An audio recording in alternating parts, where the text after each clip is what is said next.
Hi, I'm Peter Sedand. Welcome to another in my series of interviews on the economy and freedom.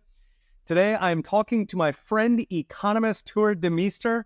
Tuur is originally from Belgium. Now he lives in the States. He's the founder of Adamant Capital, a fund dedicated to Bitcoin investments. He also co-founded the Belgian Rothbard Institute, named after both of our favorite economists, Murray and Rothbard. Tuur first discovered Bitcoin in 2011, the internet tells me, on a trip to Argentina. He has since been recommending it since it was $5. Today it is close to 100 grand. Tuur, thank you for coming on. Good to be here, Peter. So my first question is, you and I both started out as gold bugs, big fans of the gold standard, and we were both attracted to Bitcoin, I think, because it shares so many economic features with gold.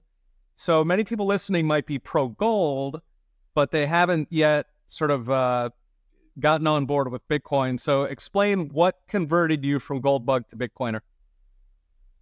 What converted me from gold bug to Bitcoiner? I would say basically growing up as a millennial probably is a big part of it, where, copying music came natural, and then, going on the internet and like getting BitTorrent and then being able to exchange files and just feeling like a lot of my life happened online.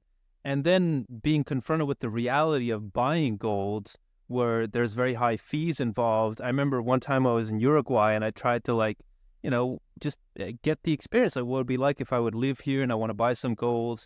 And I remember going to a store and there was a 7% premium over spot, just to buy that coin.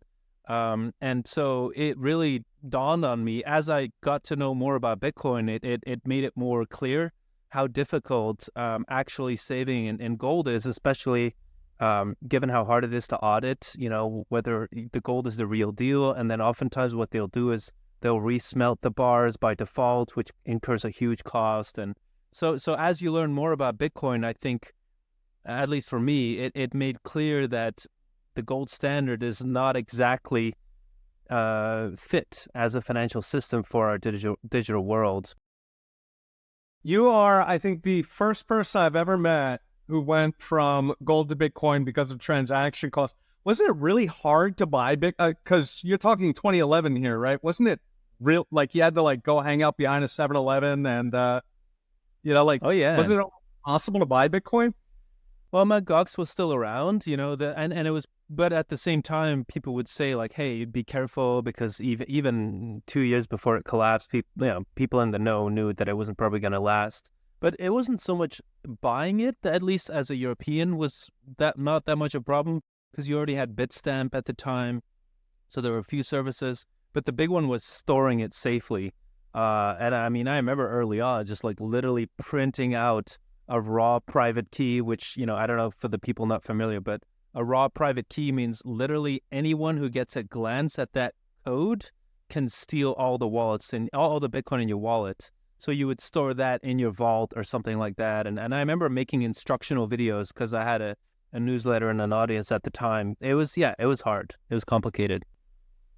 I remember this is back in 1998. I went backpacking and I was I was logging into email, and whenever I would stop at a youth hostel, people would come over and be like, "Wow, you know how to use email," and then they would buy me a beer if I showed them how to create like a Gmail account.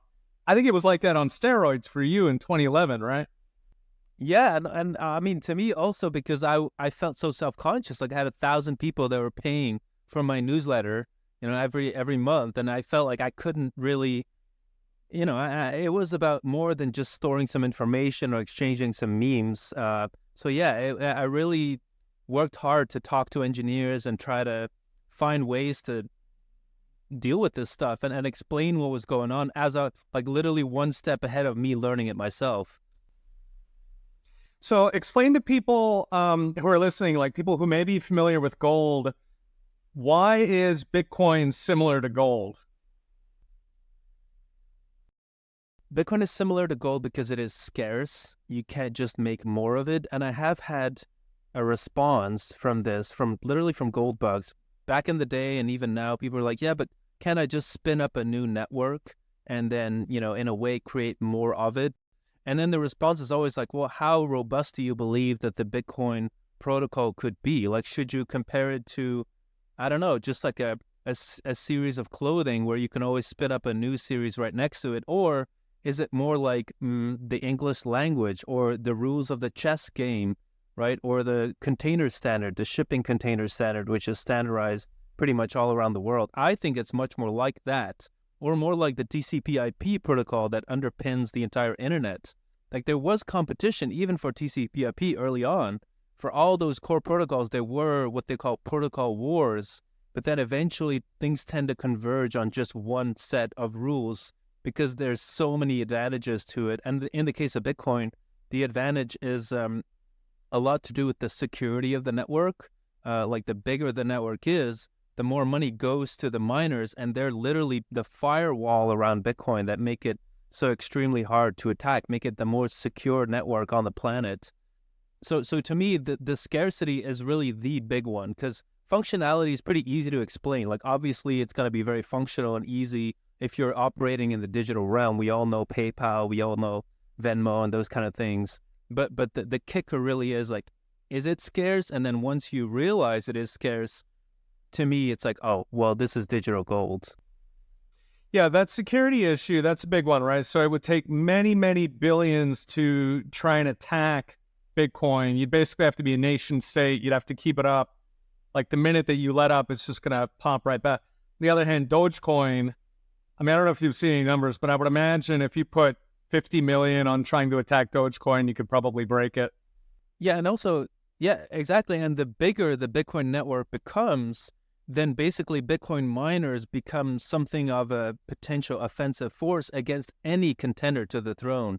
So, any kind of Dogecoin or Litecoin or whatever it is, with those huge data centers, Bitcoin miners could very easily attack it. So the bigger Bitcoin becomes, the harder it is to actually try and overtake it. And that network effect that you talked about, we're seeing that right now in living color, right? We've got all these people who are pissed off about Trump winning the election. They're going over to Blue Sky. And, you've got network effects, don't care about your feelings. A lot of them are finding that it's crickets over there. There's nothing to talk about. And so they're, at the moment, they're just ditching it and, going and binge watching 1980s sitcoms. But eventually they're just going to come crawling back to X. And network effects are extraordinarily powerful. They tried to do us in with network effects 4 years ago. Right, with the, what was it, Parler? So, yeah, network effects are tremendous. I would just say that it's the perfect analogy to talk about Bitcoin, because we had a big civil war, so to speak, in Bitcoin back in 2016, where some people wanted to make the network faster, like they wanted bigger blocks so you have more throughput. And the way they wanted to achieve that was by creating a hard fork, which means you split the network into two. And so if you had one Bitcoin before, all of a sudden you would have still the same old Bitcoin, but you would be given automatically one of the new tokens as well. And so it was called Bitcoin Cash. That was the fork. And so that was kind of the equivalent of Blue Sky. And instead of, most people were so zealous that instead of just saying, I'm going to keep both and I'll see what happens, they would sell their OG Bitcoins and go to the new network. And then they were absolutely crushed. Like, Bcash dropped by 99% against Bitcoin over time. So it's exactly those network effects that create that kind of dynamic. A word from our lead sponsor, Unchained.com. The holidays are coming. It's time to think about your annual IRA contributions. And the IRA is an investment vehicle that can save you a lot of taxes. And with Unchained, you can hold real Bitcoin in your IRA, get access to trading, inheritance, and loans. And it's the only company where you hold the keys and can verify that your Bitcoin is not being relent like banks do. We've seen futures-based ETFs underperform holding your own Bitcoin, so why settle for less? Book a friendly consultation at unchained.com/IRA. Now back to our show. And so that ends up sort of locking people in a sense. Gold and silver, I think, are similar. Or, you've got a lot of precious metals. You got a lot of metals that are rare. Palladium and cadmium, and if you get into the stranger elements, they're much rarer than gold. So why don't they defeat gold? And part of that is network effects, transaction costs, right? You've got various reasons, but you've got this this extremely strong lock-in on gold where, like if palladium is definitely cheaper to transport per dollar of value, and yet the palladium market is nothing. Or rhodium. I remember thinking about buying a rhodium coin for myself, and my friend convinced me not to. Maybe it was a bad idea, but still, like he made the point that if we're in some kind of shit hit the fan scenario, who's gonna be able to verify that this is actually rhodium? Yeah, exactly right. Yeah, you have to say it. So Bitcoin at the moment, so as we speak, I think it's 97 or 95. It's moving around quite a bit at the moment, but we're just shy of 100,000. That's the famous laser eyes moment. So what do you think is driving it right now? It seems to be Trump's election, but what specifically about that do you think is driving Bitcoin's price? I think it's becoming clear that we've suffered from 10 years of regulatory oppression, and Bitcoin should have traded a lot higher. It should have gone a lot higher back in 2022. We had regulators who, on the one hand, were like casting a blind eye to obvious crazy frauds, and on the other hand, were making life difficult for perfectly honest companies. And then, of course, the ETFs. I mean, the ETFs were refused for 10 years. That's insane. So basically, and we have all that money that's corralled into Wall Street, into the banking system that had no access, virtually no access to Bitcoin, except for through that overly inflated GBTC vehicle.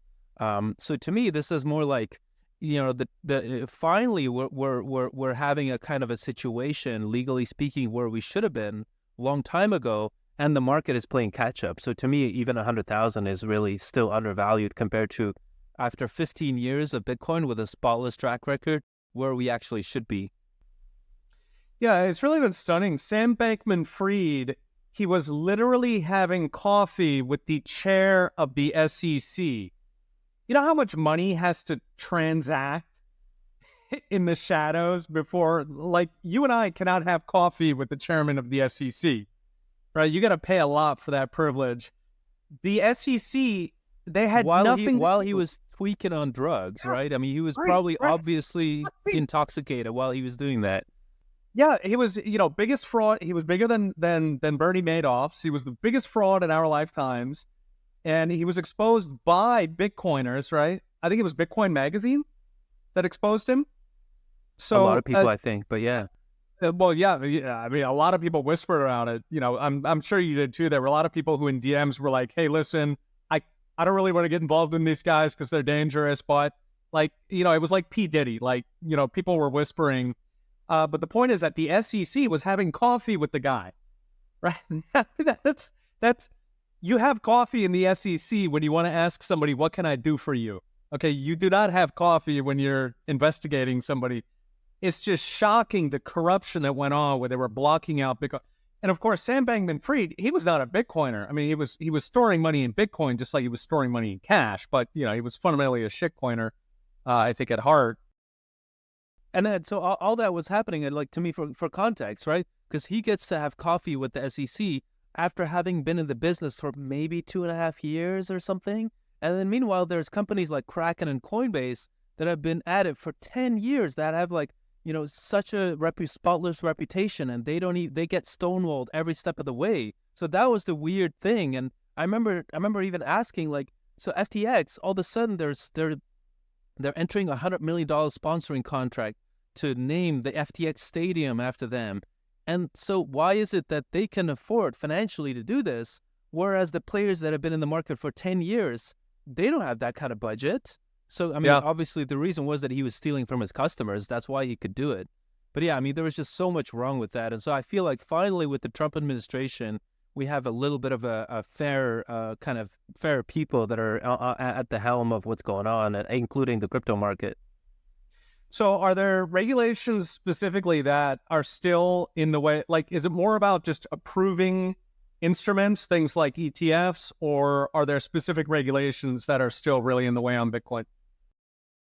As far as I know, it would really help if more banks got plugged in. Bitcoin-friendly banks got basically a more secure status, and if they got directly plugged in with the Fed regulatory system, where they could bank with the Fed, because that's been used as a political tool, really, to keep the friends close and keep the newcomers very far away. and newcomers are innovators and usually Bitcoin-friendly companies. So I think that would be a big one. I'd have to think about the rest.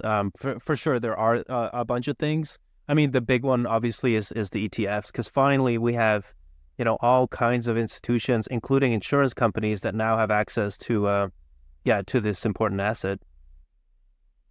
Maybe a redemption, that could be one, where direct redemption of your Bitcoin, because physically it's not hard at all. Like, you should be able to cash out your ETF shares. But I think there's some legal snags there, the hurdles that could be taken away. Yeah, so integration with the financial system. Caitlin Long, of course, she was trying to set up a full reserve bank over in Wyoming, and she could not get full Fed approval. And, it's kind of shocking because, like, our, permanently bankrupt financial system gets every privilege from the Fed. And so she comes along and actually tries to create a safe bank.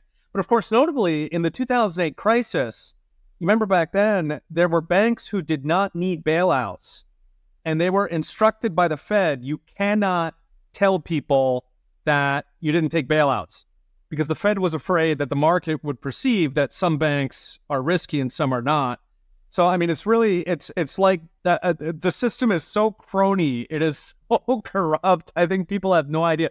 So if you run a safe bank, if you run a full reserve bank, if you want to run something on Bitcoin that gives people a lifeboat, like a alternative if fiat collapses. All right. So if you want to do all these kind of insurance functions, which in theory the financial system should be encouraging, all of those, they're off the table because the gamblers aren't going to make as much. It's no exaggeration to call it a banking cabal, right? That's not an exaggeration at all.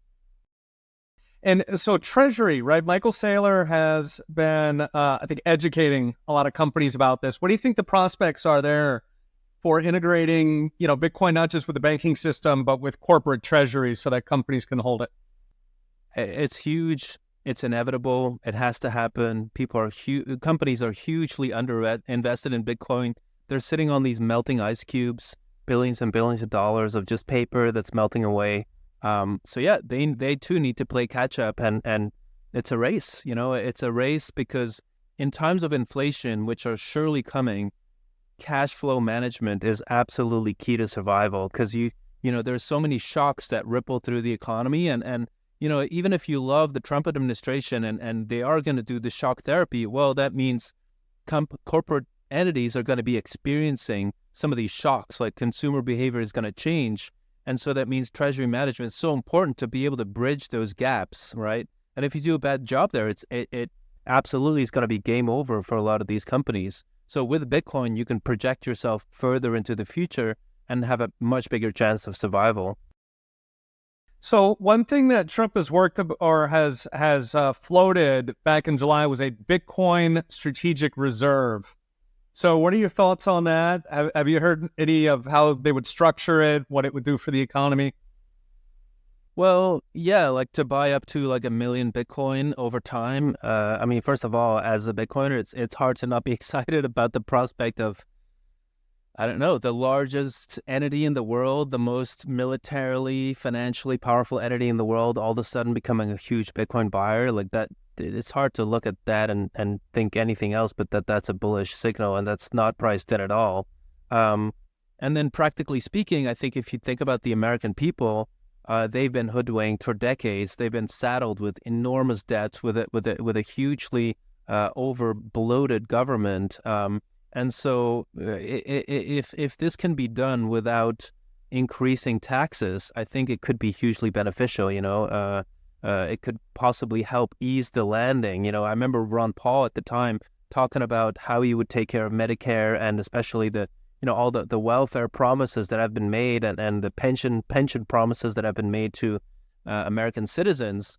Well, I think with the Bitcoin reserve, you could kind of find a way out of this tunnel that became every year it's becoming more and more narrow. Can we make it out of the debt trap? And so I think there's a chance there. I was pessimistic for years, thinking that the only way out is a complete monetary reset, is hyperinflation to wipe away all the debt. But I think Milei is actually showing in Argentina that there are some other ways to deal with with this debt mainly by cutting down on expenses very aggressively. But potentially, with the Bitcoin reserve, that could play a role as well. A word from our sponsor. If you own gold, you're probably very happy with prices hitting all-time highs. But your gold can do more. It can generate passive income for you. With monetary metals, you earn up to 5% interest on your gold and silver paid in more ounces. Accredited investors can earn double-digit returns in their bond offerings. All interest is paid in ounces of gold and silver stored in your account free of charge. If your metal is gathering dust at home or costing storage fees in a vault, it is time to start putting your metal to work with Monetary Metals. Visit monetary-metals.com/Peter today to learn more. Now back to our show. You were just in Argentina a couple weeks ago. Can you kind of explain to people what's happening there, what some of the results have been?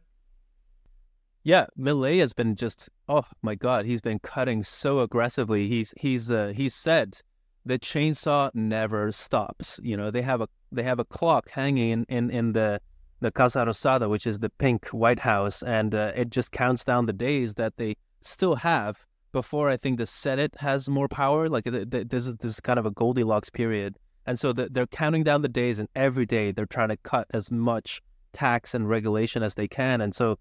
It's incredible. Like recently, they cut, for example, they cut down the AFIP, which is the IRS equivalent agency, by 35%. They privatized the postal company. They reduced import taxes. Like they're just doing everything that they can, and it's literally throwing the sink at it.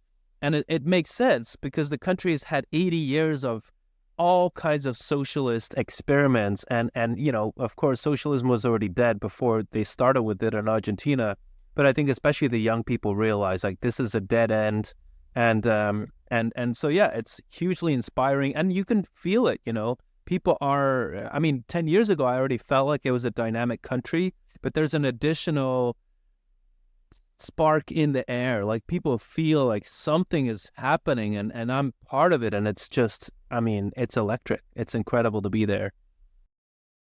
Yeah, and some numbers there that I've seen recently. So I think at this point he's cut about 5.5% of GDP, which in U.S. numbers is about 1.6 trillion or something in spending. That's close to what Elon Musk has been floating with Doge. Elon's been floating 2 trillion.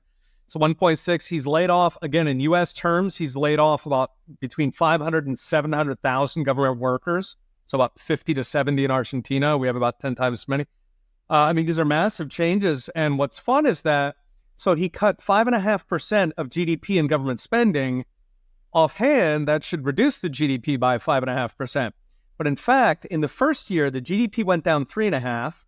In other words, the private sector immediately started growing. It picked up the slack, picked up that extra 2. And now JP Morgan is saying for next year, 8.5% growth for Argentina, which that's like China level. And people down there, especially, the left-wing media, the unions, they were predicting this was going to be Armageddon. Everybody's going to be eating cat food. They're going to be eating their grandmother.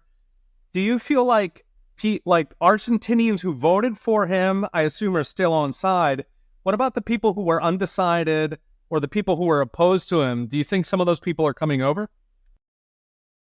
I honestly, I would have to stay there for longer, but I did ask every single Uber driver I drove. I asked, what do you think of the president? Kind of neutrally asking, and they all voted for him. And I asked as well to every one of them, do you think he's going to get reelected? And they were all absolutely positive. So for whatever that micro poll is worth in Buenos Aires, which Buenos Aires used to be a stronghold of support for the establishment, because they got the most handouts and subsidies and all.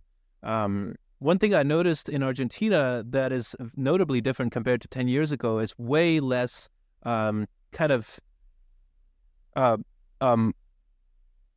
way less disruption to everyday life. There used to be protests all the time. And it's not like these people spontaneously erupted into protests. No, they were paid money by these leftist political entities, corporate whatever you call it, political entities.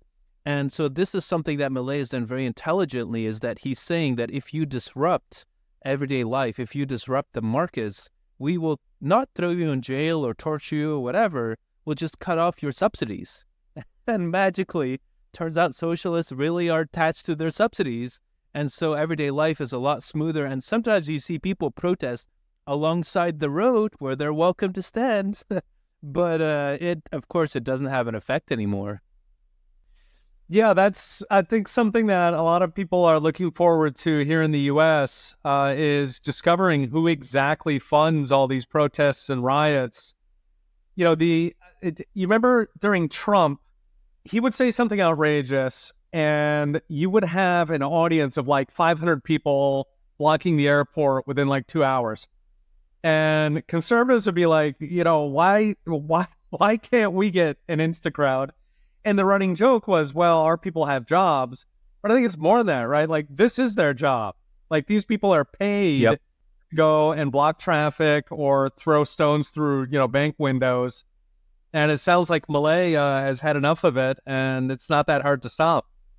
And it's Sun Tzu, right? I mean, like, or if you look at any kind of great strategist in warfare, it's like, the supply chain of the enemy is really vital to their continued efforts in the war. And so, the irony is, of course, that under socialism, you are literally forced to fund your enemy. And so you just have to kind of look like, where are we leaking? And let's just stop the leaks. Yeah. Now, you've done some work in business cycles. I think you translated a very well-known book, Jesus de Soto. Thank you. Talk a little bit about that, like specifically. So, as a gold bug, how does hard money, what does it do to inflation? What does it do to business cycles? Are business cycles just part of, the ether? Are they natural? Do all economies have business cycles? Where do they come from? What does hard money, whether it's Bitcoin or gold, do for that? Yeah, that's what we've all been conditioned to think, right? That a business cycle is kind of like the weather. Like, all of a sudden it comes in, and then we have a down cycle, and then there's an up cycle again, and nobody really knows where it comes from. And it turns out that in the 19th century, they didn't really have them. So, all of a sudden we have economic climate change. And how did that happen? But so, yeah, what Jesus de Soto writes, and of course many others with him, but he writes it extremely eloquently in his magnum opus. He basically explains that the bull phase of the cycle, the kind of the phase where the bubble gets pumped up, that is created by cheap credit that's artificially pumped into the system. So what you then get is that money becomes artificially cheaper than it should have been, and the price of money is interest rates, right? So if you can manipulate interest rates artificially lower than they would have been, then basically everyday people and entrepreneurs and investors, they're all fooled. Their senses are being fooled into thinking that there is more capital, more savings available in the economy than there actually are, right? So if you imagine interest rates going all the way to zero, it basically implies that there's infinite savings available. You can always borrow more, which is obviously ridiculous, but that's the incentive that people start acting on. And then, if a family can borrow at 0%, well, then why not get a pool and a nice Rolls Royce and everything, and go to vacation in Haiti, and let the debt build up, because it's zero interest rate. You can always pay it back, maybe never, but who cares? So that has been the real cause of these monetary bubbles, and then of course of the bust phase. And so once you understand the Austrian theory of the business cycle, you understand that actually the crash phase is the necessary correction. It's when the drug addict actually goes cold turkey and stops doing the bad thing. Well, then everything has to adjust, and that's a painful period. But then we basically have drug manufacturers as our central bankers, and they're all terrified that we all of a sudden sober up as an economy. They want to keep things going. So what they said is, like, our mandate is to make sure you never run out of drugs. We're always going to provide you with liquidity, which until, of course, the economy drops dead and we go to hyperinflation. So the Austrians really understand the business cycle, and it's very, very cool, amazing to see in the Bitcoin space, actually, that there's so much Austrian theory sneaking into the Bitcoin books and the Bitcoin educational videos. because it's like explaining that not only is Bitcoin good for you as a person, but you actually help heal the economy, the world with it in a very profound way. Yeah, the Austrian Bitcoin nexus has been really fascinating. I think partly it's that mainstream economists couldn't understand Bitcoin early on. Right, there was almost nobody. I'm one of the first Ph.D. economists, anyway. I wouldn't call myself mainstream, but who was pro Bitcoin. And when I jumped in, I mean, there was almost I was fighting with people at the Mises Institute back then, and I think what that ended up doing was sort of allowing this free market of ideas to compete, without the sort of the finger of the Nobel laureates and Harvard professors on the scale. And in that free market demolition derby of ideas, Austrian won because it's true. It fits the facts. And, Yep. Go back to classical economics. Classical has no problem with Bitcoin, which is, I think, what brought you and I to it, because we had that Austrian training, which is really just classical economics, right? And in that training, Bitcoin is perfectly natural. It's a scarce asset. It has, a given transaction cost profile, a given risk profile. It's useful for various things. It has utility as money. You put those together, and presto, there's no reason why it can't be money. Bottle caps can be money. Seashells can be money. Many things. Cigarettes are money in prisons. There's lots of money out there. I think Austrians have a much sort of more realistic understanding of what exactly money is, right? It's not that government came down and, baptized it, right? There are actual economic phenomenon that are driving this. Absolutely, yeah. I would compare it to, Bitcoin is this MMA fighting ring. If you are in the Bitcoin world, like there is no central bank to bail you out. It's all just the laws of physics are real. And so then if you come in, and on the one hand, there is a guy who's trained in Keynesian economics versus a guy who's trained in Austrian economics, well, then the MMA fighter is going to kick the bullshito fighter's ass, right? Because it's just, and that's where these Keynesian economists, they lose every time. Like they are now made fun of for their foolish analyses of Bitcoin. And in some way, maybe you should have some compassion with them because, yeah, if you are steeped into those theories, you literally are blind. You are blind to whole entire areas of the economy. A word from our sponsor. If you run a business and want to get customers excited about your loyalty and rewards program, you can now implement Bitcoin rewards with Oshi Loyalty. You get all the perks of a full-featured loyalty and reward program with real Bitcoin rewards every time your customers shop, refer, and engage. Boost customer retention, loyalty, and lifetime value. And if you're looking for Bitcoin rewards when you shop, check out the dozens of companies in the Oshi marketplace at Oshi, that's OSHI.tech/shop. Start earning Bitcoin today. Now back to our show.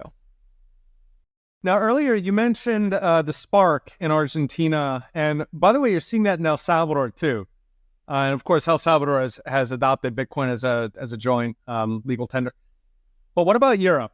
So your home country, I assume that you go back to visit. A lot of Americans are concerned about what's happening in Europe. I guess the question would be, is the boiling frog getting close to jumping? Yeah, it's hard to say. It's hard to say because there are so many problems layered on top of each other in Europe. It's not just, the only problem is an economic problem. They have lots of demographic problems, immigration problems, institutional problems. I think the European Union was flawed to begin with as an institution. So it's very, very complicated. And so that makes it really hard to predict. What I do see, of course, is that European Bitcoiners are very smart. They tend to be discreet about, the way that they're taking care of themselves and their families. And I think that's wise. The loss of free speech is shocking and staggering. I think in a way it's showing that, these people on the left feel like they're on death ground, or, this is their stand. They got to make their stand and shut everybody up who's speaking against them and showing the kind of lies that they're telling the world. because they don't want to end up like the Kirchnerists ended up in Argentina, because they don't have the competency. That's the thing with socialists. Like, their only skill is the talking. They're not really skilled with anything else in the economy. But it's really shocking and dangerous the way things are going. Like you see now that there's anti-Semitism is on the rise in a strong way, and there's also this what is it called again? This dictatorial anarchy. There's a word for it. I can't find it now. Where there's a two-tier justice system, and the native people, for the smallest offense, even if it's just posting a little thing on Facebook, they're literally thrown in jail. And then people who've been committed of pedophilia or all kinds of horrible crimes are put back in the street. So it just creates a situation of terror. And luckily there's Bitcoin, because it gives you options, right? If you're a European right now, I believe you need options. You can't just sit on your laurels. Like, you don't know what's going to happen tomorrow or next year. Yeah, there was a report a couple months ago that the European Union wanted everybody to list out all of their assets, right? Including your financial assets, your house, your car. I think they wanted like jewelry. So like, how close are we to the Third Reich at that point? Like, why? Well, yeah, and it's the look. I grew up in the the European system, the school system, and so from very young age you are inundated with the dangers of extreme right and the dangers of fascism. But really, about extreme left, there's very little is being taught to kids, and I think there's a huge gap there in terms of people's awareness and the societal immune system. And what you see is that Marxism is on the rise. Like in Belgium, for example, they're now up to 11% of the election. In certain districts, they're actually a part of the ruling. On the municipal level, they're ruling already. So that means they get power over the police and the elementary schools. These are communists, right? These are people who really believe in Marxism. They believe that the possession of property is an original sin. And so that's why they don't have any qualms with saying, literally, they're saying, maybe we should abolish inheritance rights, right? Maybe people shouldn't have more than 250,000 that they can inherit, and the rest should go to the state and be redistributed. Like, there's no end, right? The wealth taxes, for example, the reason why they're so keen on that, I think to your point, is that they want to have an inventory of everyone's possessions from the smallest to the largest thing, so that later they can just take it all whenever they want to. I don't think that's hyperbole. If you are a Marxist, you believe property is the root of evil and it has to be rooted out. Evidence be damned. Stalin's horrible legacy be damned. So yeah, it's becoming extremely dangerous. And it ties in, unfortunately, to the immigration crisis, because if you look at how people with an immigration background vote, they tend to not agree with the existing system that they were, that they immigrated into. And this is what Marxists always promise, is a perpetual revolution. We're going to overthrow the establishment. And then, of course, they win a lot of the immigration votes. Yeah, absolutely. Well, and you mentioned Stalin. I mean, if you go back and look at the policy menu under Stalin and in the Third Reich, they're essentially identical. Stalin mass deported Jews to the East. Well, I mean, you can go through a checkbox of what the Third Reich enacted, and Stalin is nearly the same thing.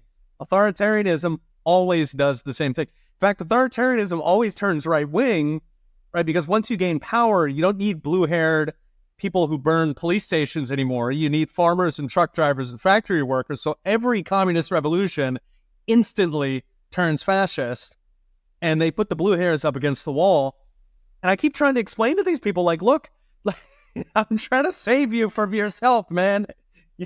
French Revolution, Russian Revolution, Pol Pot in Cambodia, every single time, you guys are going to be up against the wall. Like, wake the F up.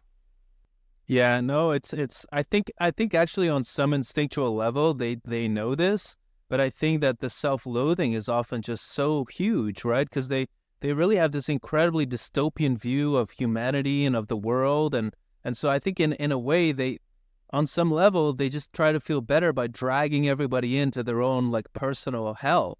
And it's people are entitled to feel however they want, but you can't be allowed to turn the whole society into chaos, especially, well, I mean, there's so many reasons, but if I think about the UK, for example, I mean, these guys have nuclear warheads. So if that regime significantly changes, if we have people in power there that are of the kind of moral equivalent of a Stalin, then it's the literal end of the world. So, even it's kind of in the whole world's interest to look at what's happening in Europe, I believe. Yeah. Yeah, in many ways, it's a canary in the coal mine.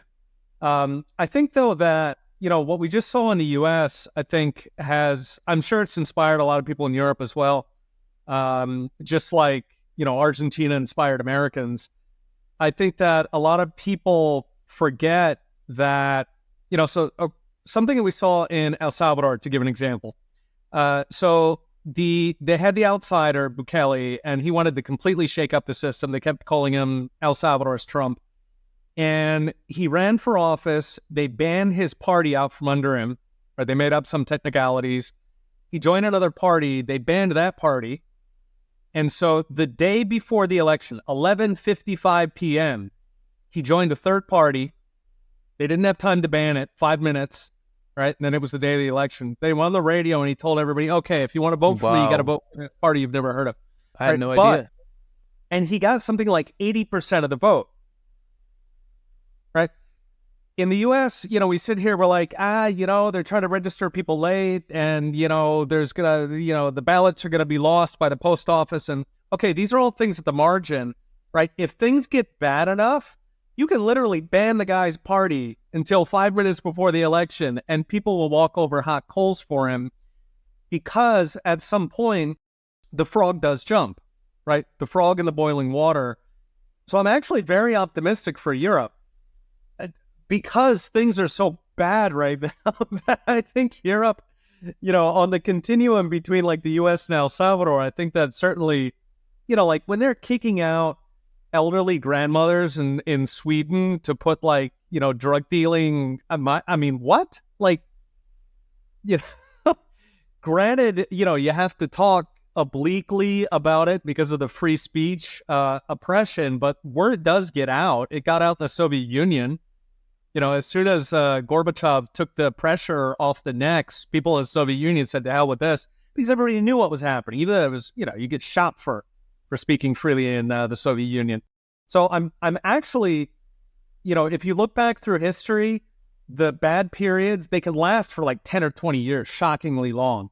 But the longer they last, the bigger is the reaction to it. And I think Europe in many ways is sort of better than the U.S. because of the systems you have, right? It's easier to enter. Well, in normal times, it's easier to enter the system. And of course, the way they're reacting to that is the boycotts against the far-right movements, right? But do you think, are we looking at a 5-year time span on that kind of reaction? Are we looking at 20 years? I don't know, because yeah, one of the things I'm trying to investigate is like how far are we on this demographic shift? Because it's going so fast. I percentage wise, it's going very fast. The way the demographics are changing, and so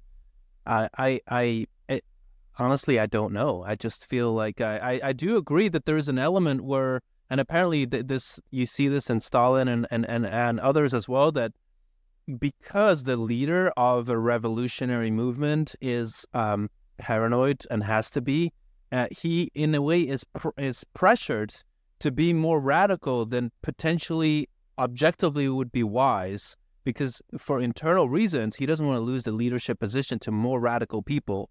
And so I think in that sense, the leftist movement, who's now really pushing for a kind of a dictatorial control, they may be going too fast, because they're trying to not lose the even more radical people in the back burner, right? And so then you make mistakes. And for example, in the UK, going after the farmers, maybe that's the fatal mistake. Or throwing grandma in jail, maybe they're not powerful enough to just get away with that right now. So I think there's really that chance in the next couple of years to turn the tide, especially because people have been living different lives in the past. Like, they know this is absolutely bonkers what's happening. They're not conditioned to just rolling over. Yeah, that's what shocked me in the US as well is, I think really on a global level, what COVID shows us is that the left had completely won. They won everything. If you take two examples in the US, right, you take the BLM riots and you take the COVID lockdowns, and almost nobody spoke out about those. All right, historically, something like 70% of Fortune 500 CEOs vote Republican. Not a single one criticized the BLM riots, right? So you look at that neutrally and you say, the left has been trying to capture the institutions, the long march through the institution. They completely won. I mean, it was game over. And they could not stop. It's like they had won the race, but they had no brakes, and they just kept going, and they went off a freaking cliff. And they started with, putting men in women's sports, putting them in girls' locker rooms, just completely unforced errors. If I were rooting for the Democrats, I'd be like, what the hell are you doing? Stop that. Yeah. Look at an opinion poll and start paying attention to things that people actually want. I mean, like an open border? Who is for? And I think you make a good point, like talking about, the farmers in Holland, in Britain. It's like a similar dynamic where they've won so completely, but the problem is that they can't face up to their activists. They can't tell their activists to sit down and shut up. And so the activists are driving this thing. In Britain, what did they arrest, like a 6-year-old or something for hate speech? I haven't heard of it, but I believe it. Yeah, I believe they would do that. And I mean, it's kind of glorious to watch because it's like you guys are going to, you're throwing victory away. It's amazing. Yeah, I think there's also an extent to which they just live in such a bubble. They just live in, it's like royalty. Like they live in a bubble and they can't understand the amount of people who are despising what they're doing and who are just getting so angry with what's going on. Like they're almost what do you call it? They're under the influence. They're just like high. Yeah. Okay, last question. So you are going to be giving an online talk with my lead sponsor, Unchained Capital, who are great guys. All right, you're going to be doing that on December 10th. It's going to be online. It's called Is Your Bitcoin House in Order for 2025? What are you going to be talking about? Well, one thing I'm going to start with is my chart pack. I have a whole bunch of charts looking at global markets, and I try to really cancel out inflation because that's something that's been messing with long-dated charts. It's become very confusing to look at long-dated charts, and so I have some ways to deal with that. And then we're also going to look at how Bitcoin ties into that global macro system. I think one of the ways that people need to be prepared is psychologically, and that means prepared for price action. So it's really helpful, even if you're not a trader, to kind of walk through some scenarios and see where Bitcoin could go, and also even in the positive side, right? Because it can be really jarring to see Bitcoin go up 100, 200% in a short time span. So we just want to kind of map out potentials when it comes to volatility in Bitcoin. Yeah, which it's picked up at this point. For a while there, that was kind of the running joke. Like we hit 58 again. Right, like Bitcoin was just stuck in this sideways movement. There were all kinds of crazy things happening in the world, but Bitcoin just was not moving up or down. And yeah, it looks like we're probably coming into a much more interesting period. Oh here. My God, this is going to be a crazy bull market, I believe. I really think it could be like 2013 Redux or something. Like really, I think it's going to, I've been saying, I think it's going to set people's hair on fire. This is going to be a crazy bull market. All right, so I'm going to try for it. Okay, 5 years from now, what is Bitcoin worth? Well, more than gold, because honestly, I'm not that interested in the dollar price anymore. More than gold. Maybe, could we be at 2x the gold market cap? Oh, that would be quite, so that would be maybe, that would be like 1.6 million, 1.6 million, something like that. Right. Because the gold price, that's the thing. The gold price could also move up, right? So then the dollar target doesn't matter anymore. It all depends on how much dollars are going to be printed.